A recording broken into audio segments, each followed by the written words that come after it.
Hi, my name's Jeanette. I'm in the UK and I check out King Oak Productions. Keep doing what you're doing, baby. You know what, yo? This was one of those albums where you see it a lot, but for some reason you never took interest in really hearing it. And I'm talking about the Main Source debut album.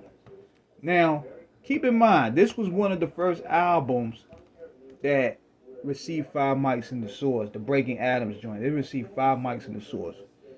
But for some reason, I never really was interested in checking it out. No disrespect to them, but you got to understand in the 90s, so much was coming out around that time, man.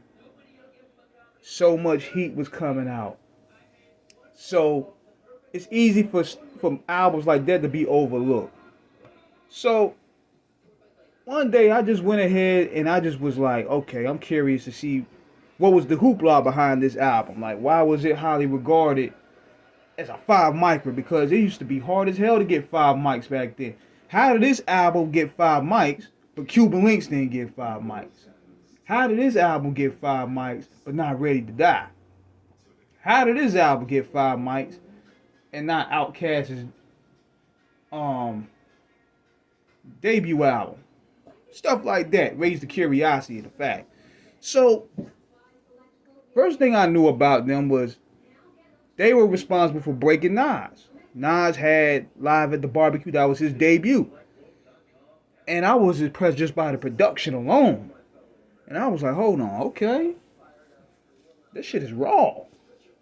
Then I started checking out more so the group.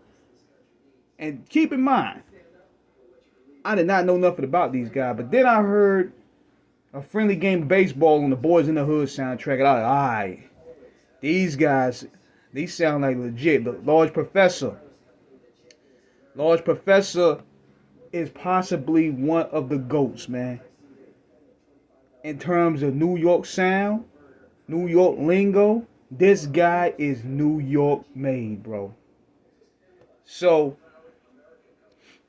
what I like about Large Professor's sound is that it ranges from different variations of, it could be jazzy, it could be raw, it could be boom bap. He is one of the most diverse hip hop producers ever.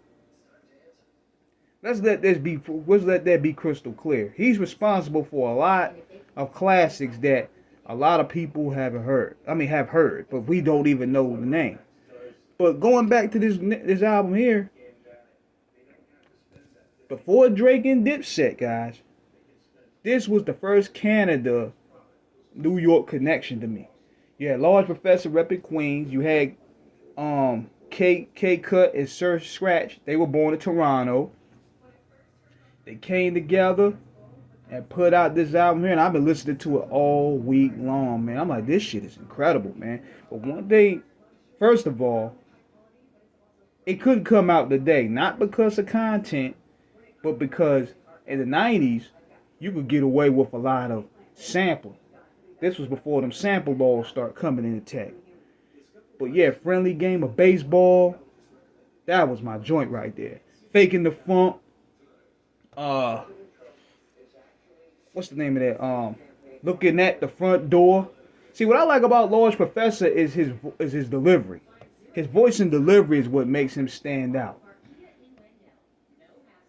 And I could tell he's a pioneer within itself because a lot of rappers have taken a part of that. They just by the way he comes in the tracks, pause.